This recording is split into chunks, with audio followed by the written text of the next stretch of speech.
Okay. Before we get kind of dive into the actual presentation, and then of course we'll have some time for questions at the end. Let me just open our evening in prayer, and then we'll I'm just gonna kind of dive in. Like, we're just gonna go. It's 7 o'clock. We're gonna go. And then if you've got questions at the end, or actually I suppose during, that'd be cool too. I'll answer those. All right, let me see if make sure there's no other folks trying to get in. All right, let me pray. Dear Heavenly Father, thanks for the moisture. As we say here in Colorado, we always need the moisture. It's green and kind of heading into work, seeing the foothills green, because eventually they'll be dry and brown. But right now they're just this beautiful green, and the moisture is awesome. Lord, I think ahead to 7th grade and just how awesome it's going to be. And then I think about early on in 7th grade, the trip up to IDRAHAJE, which is always awesome, and just really looking forward to that. And it's such an awesome opportunity to get to know new folks, and just to be out in nature and challenge ourselves and risk and have fun and laugh and reflect and pray. It's a great 3 days. Your name we pray. Amen. All right. Let me let these folks in. Okay, so let's kind of just dive in. The trip is September 1 through 3. And that's, to be totally honest, that's why we're having this conversation now, because the turnaround time is, it's less than 2 weeks from the start of school. And so we've got to get this out in front of you. And there's a couple of reasons why that's important. And we'll kind of get to those towards the end. But let me just kind of dive in, and just some recommendations. This is, for some of you, this is brand new. So maybe you've, and it happens every year. We've been doing this for about 20 years. It's someone's very first time away from home at a camp. Maybe not a sleepover at a friend's or relatives or whatever, but maybe to a camp. And so that's new, and we recognize that. Then you have students on the other end. So my kids went for a week at IDRAHAJE starting in 1st grade. They'd spend a week every summer starting in 1st grade, and they went to IDRAHAJE every summer all through 8th grade. And so you've got sort of all these different perspectives and views, and we want to honor and respect all of those, of course. But if you're kind of open to what the Lord will have you experience through this, have kind of an adventurous spirit and a risk-taking attitude, it's going to be a great 3 days. It's going to be a packed 3 days, but it's going to be a great 3 days. So again, some details. Again, it's September 1 through 3. You'll arrive at school at the normal time, and we'll kind of gather your stuff up, and we'll talk about what that stuff looks like in just a moment. And then we'll get back before car line on Friday. So it is a packed, intense 3 days. Like, we don't waste any time, because we want to just really take advantage of the opportunity to be up there. So we arrive up there about midday or mid-morning Wednesday, and you're back before car line. Just some different things that are up there. We've got on the left side, we've got this high ropes course, which is really fun. There's a 50-foot climbing wall. Right here in the bottom right-hand corner of your screen is a 150-foot rappel. So you literally rappel off the side of a cliff, off of the side of a mountain. The guy in the staff shirt there, that is the executive director. He's actually a great friend of mine, my wife, and And he and his wife, we just had dinner actually this past Saturday night. It's an amazing place, and they have really, really, really fun adventures. You're going to see this slide a lot. I don't know how many times Mr. K said I had this slide in here, but this has got to be up there at the top of your list. You got to bring a water bottle because you're at altitude and you are active and it's warm. And we have students with headaches. And the first thing we ask, where's your water bottle? I forgot it, or it's empty, or. So that's the key. Basic clothing. It is obviously early September, so it's warm, but obviously it's the mountains, right? It's up, it's higher than Bailey. It's out towards Bailey. So your basic clothing for the trip is really right there. It seems like, wait a minute, September, warm jacket? What are you talking about? No, trust me, because in the mountains, as many of us know, the temperature can be here and then it can dip, especially if the clouds roll in. T-shirts, long sleeve shirt, some hiking pants, some type of pant that dries fast. So like if you do get rained on or something, if once that storm blows through, we go right back out into the field. So you want something that kind of dries fast. Okay. Footwear. This is really, really, really, really, really important. Hiking shoes are great, not hiking boots, not hiking boots. There are activities where you need your toes in tennis shoes or hiking shoes. You don't want boots.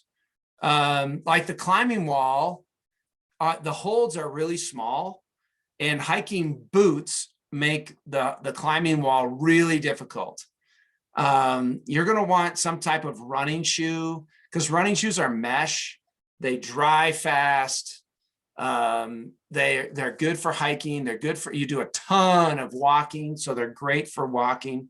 Skate shoes tend to be okay. They're better than hiking boots, but they're not as good as running shoes. Skate shoes are often canvas because I have several pairs of those.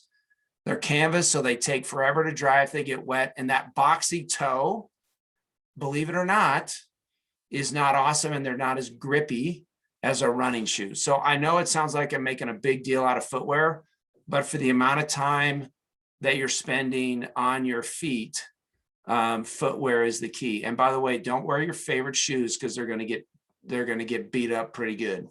So don't wear your brand new white Vans. The shoes are going to get beat up because you literally spend all day on your feet. So I cannot stress that enough. Some type of running shoe is perfect. So that's what I would recommend. Some more activities. One of the things is archery. In the bottom middle is, you can tell that is not a COVID activity. So that was probably from a couple of years ago. But that's a low ropes initiative, and that's very much a sort of getting to know you type of a thing.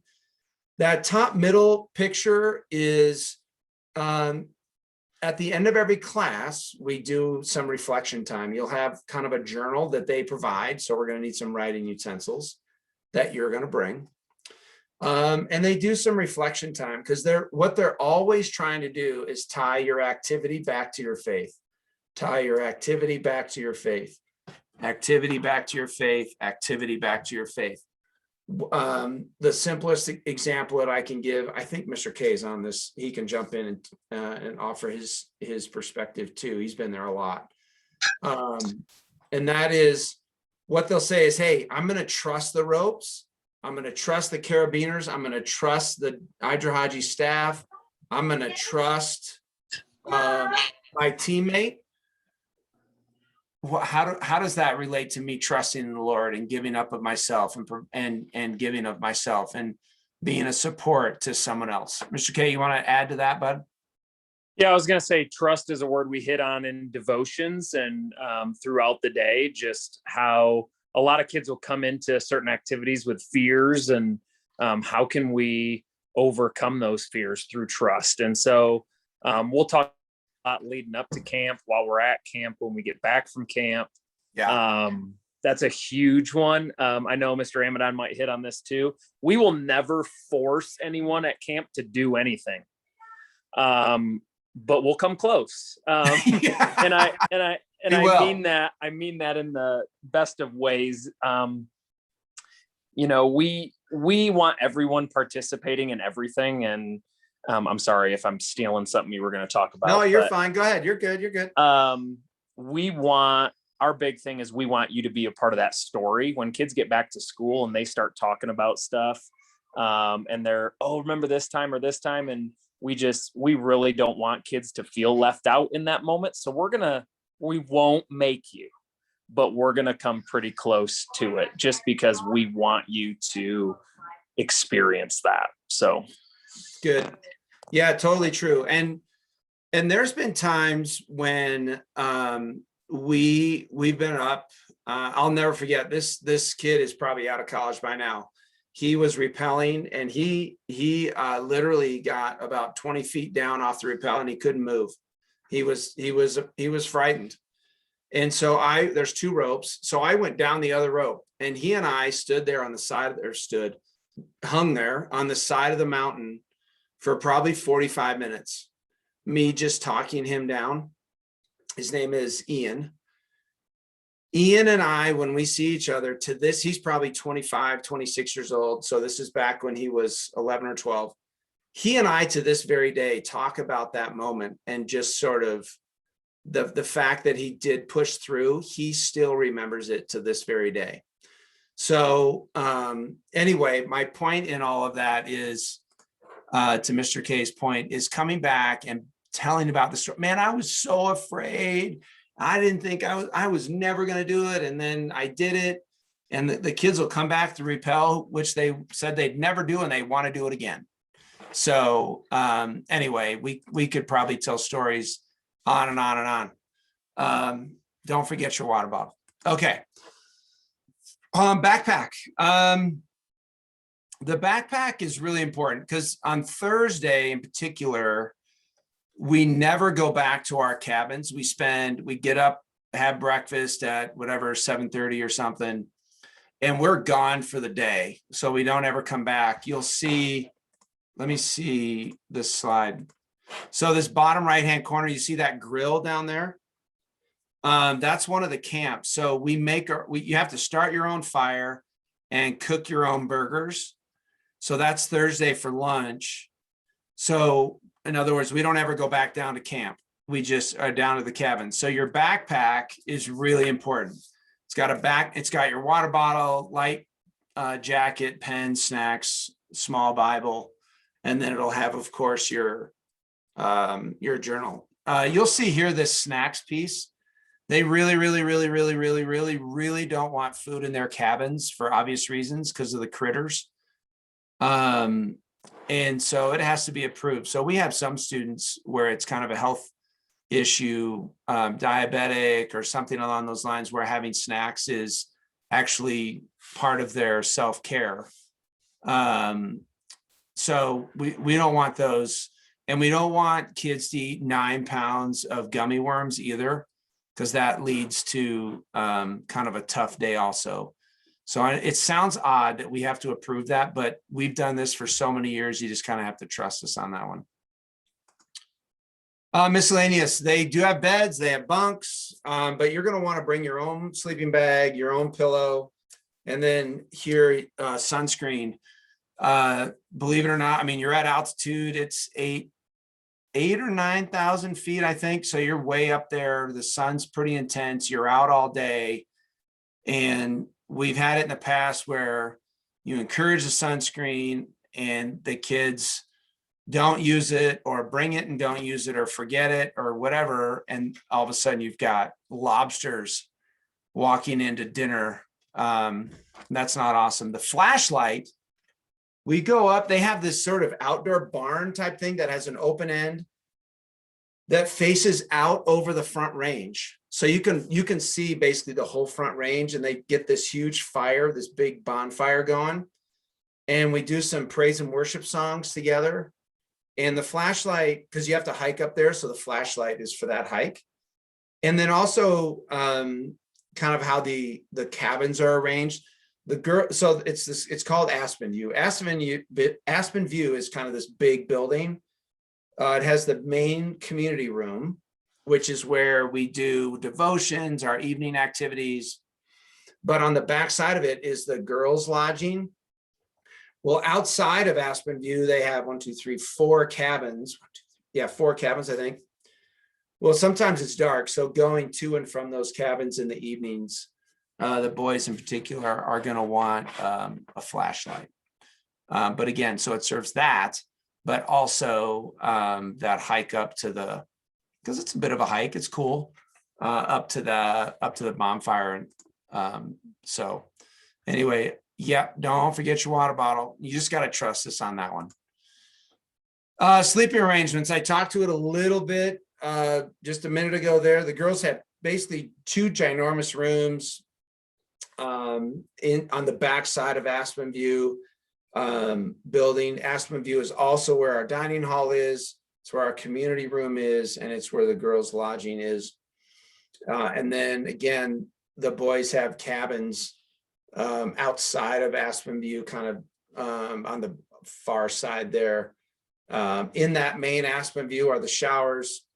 And those are obviously, they have a boys and girls shower, and those are kind of in Aspen View. So Aspen View, you kind of call as like our home base, if that makes sense. Do not bring. This is a cell phone free zone. The teachers will have them, the staff will have them for emergency purposes. Don't bring any gaming system, anything technology, nothing like that. Just stay away from that. Do not bring that.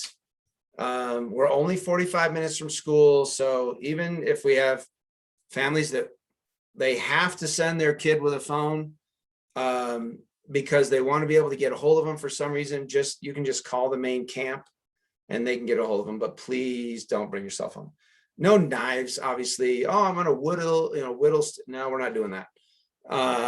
Anything considered a weapon. What we do have students bring almost every year. In fact, we just had the 8th grade trip a little bit ago up to the Black Hills a couple weeks ago. And some just brought a simple point and click digital camera because we didn't let them bring phones on that either. And there's kids that took tons of pictures, really, really fun, awesome pictures with just a point and click, an old digital camera. Totally encourage that. It's really fun. It captures the moment. I highly recommend that. Highly recommend that. So if you have something like that, awesome. Don't go buy one just for a 3-day trip. Don't forget your water bottle. Medications, obviously they are a camp.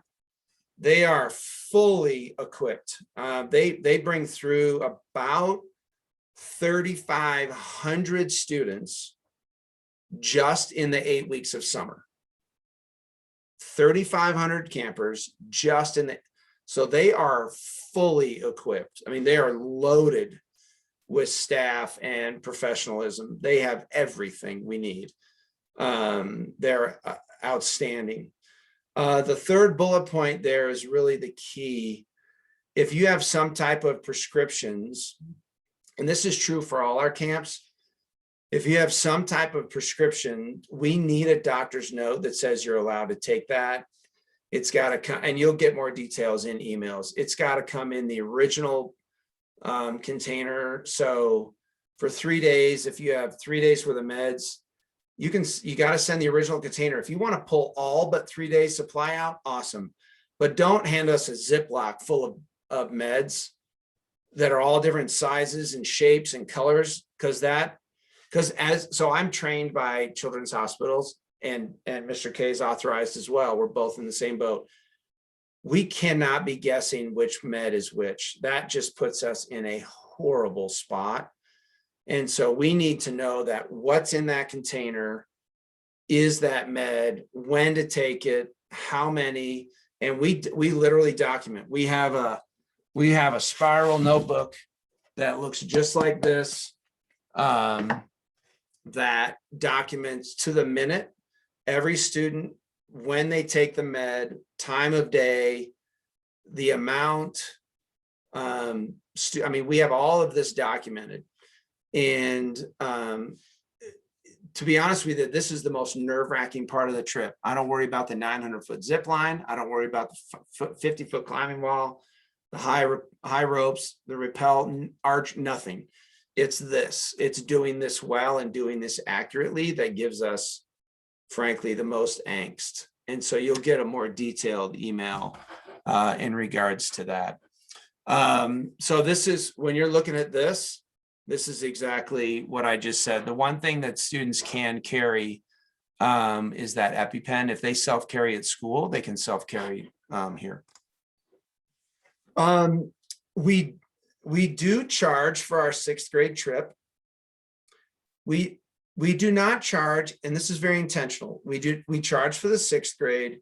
We do not charge for the 7th grade. The school pays for that. And then we do charge for the 8th grade.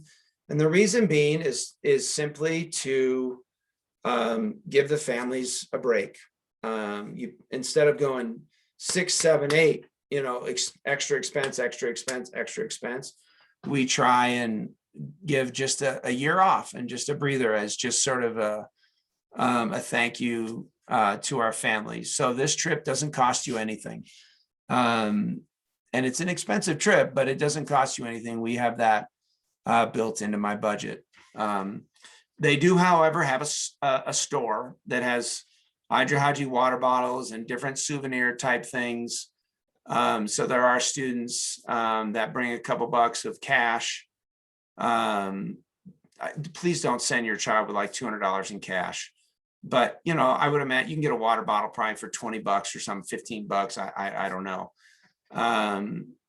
But that's where the dollars and cents come in. But again, the trip doesn't cost you anything. Don't forget your water bottle. Okay. Registration is at this website. So just so you know, you can think, what is the IDRA? What does that mean? What it stands for is I'd rather have Jesus. So I'd, and then the first 2 letters of rather have Jesus. So that's what that stands for. MLS is Mountain Lab School. Mountain Lab School. That's what we're attending.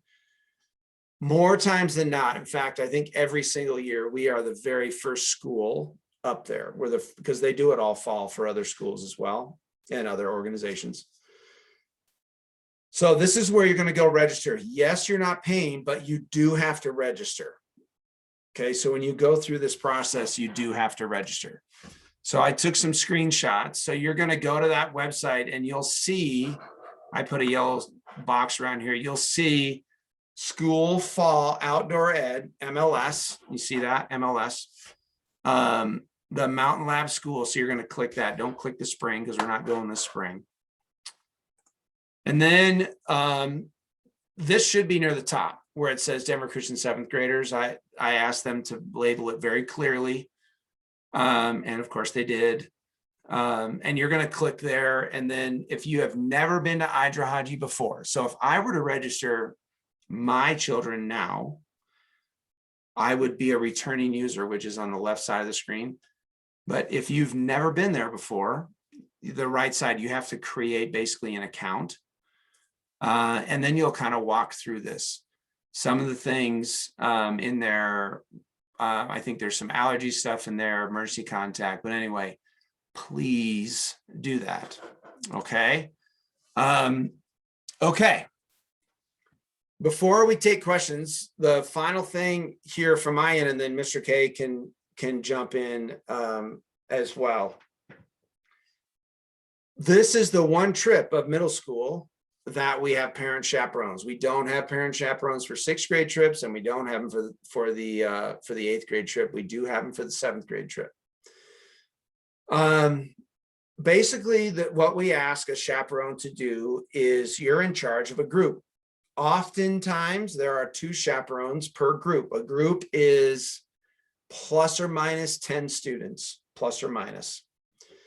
You will basically spend all day, every day with that group, with the exception of all the meals. You can kind of eat wherever you want, except for Thursday's grilling, when you kind of have to, you're part of, because you're in your group for a meal, and that's the only meal you're with your group.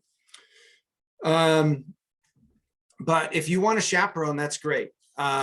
We do ask that you're able to check out of work. So if we have a chaperone, and it's happened in the past, where they spend all day on their cell phone because they're trying to chaperone and work at the same time, we're asking, if you chaperone, we need you to kind of be able to say, work, I'm taking 3 days off.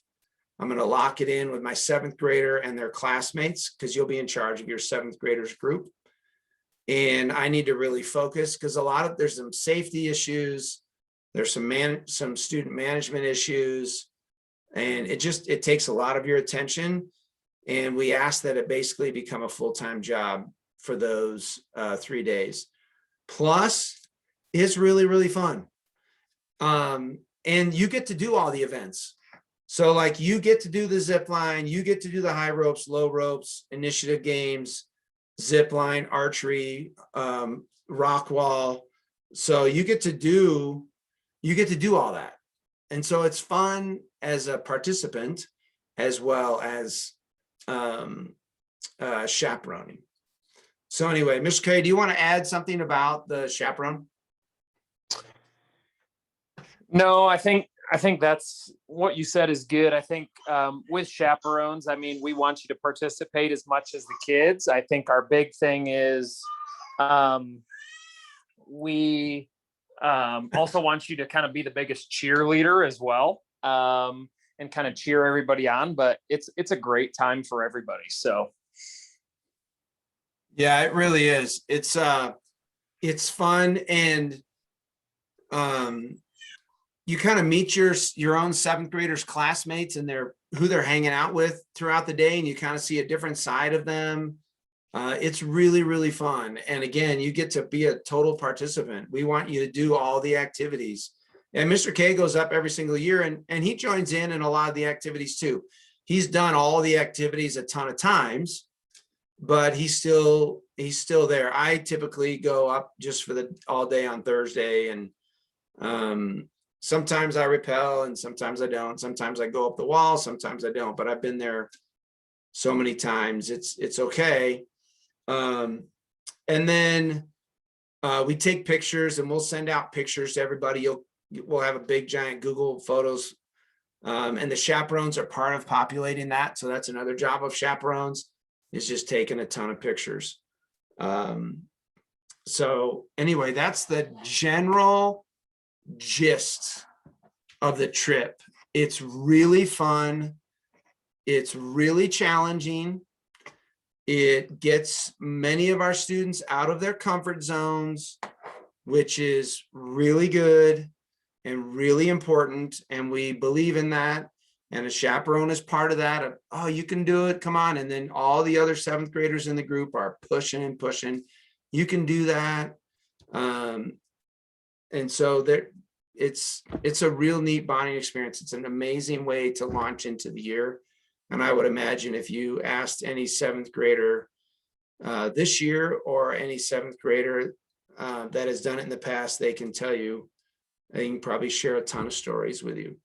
But right now, if you've got questions, if you don't have questions, that's great too. We'll just end the evening, because it's been about a half hour, which is kind of my goal. But if you've got questions that you would like to fire away at, please go ahead and do that.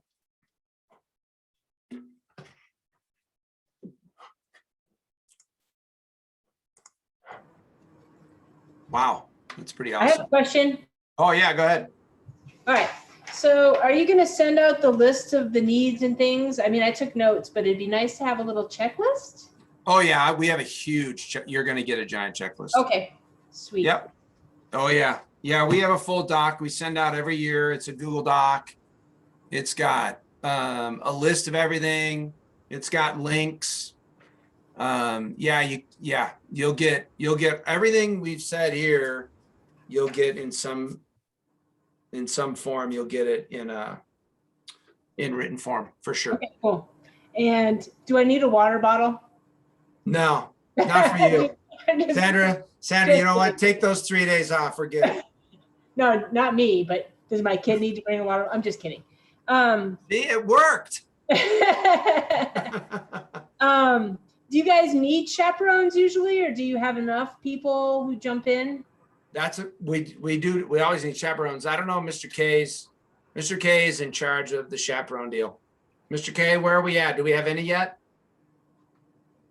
Whoops, I do not have anyone on my list as of yet. So email Mr. K if you'd like to be a chaperone. Okay. I would say roughly we're probably looking at anywhere from 5 to 10 chaperones. Probably closer because to 10.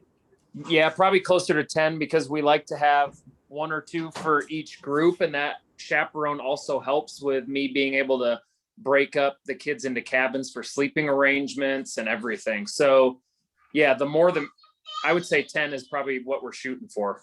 Yep. Okay. Yep. Great. Yeah.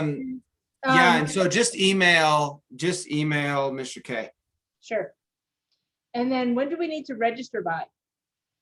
As soon as you can is always good. You know, like I said, the turnaround time is so fast in the fall that if we can start getting this stuff out of the way now, that would be great. It's not that long of a process. And then of course, hunting people down over the summer is really challenging. So having y'all in front of us, that link is live. I got confirmation today that link is live and it's ready to accept registrations at any moment. Okay, thanks. Okay. Yeah, of course.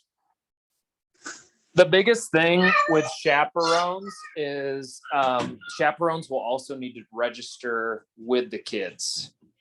So if you do decide to chaperone, the student will need to register and the parent will as well. Yeah, good. Good. Any other questions? Hey, great. So I'm recording this. I'm gonna turn it into a link on the website, and then you'll get this, and you'll get a link to the doc that has all those links, Sandra, that you were talking about. It'll get all those on there, pretty broken out details. It's a Google Doc, so we update it every year as we get questions like, oh yeah, good question, we didn't think of that. We've added that to the doc over the years. So if you read through that doc and after this and you've still got some questions, just ask Mr. K. All right. I think we're good, huh? Any other last minute questions? It's so fun. You're going to love it. So fun. All right, gang. Have a wonderful night. Thanks. Bye.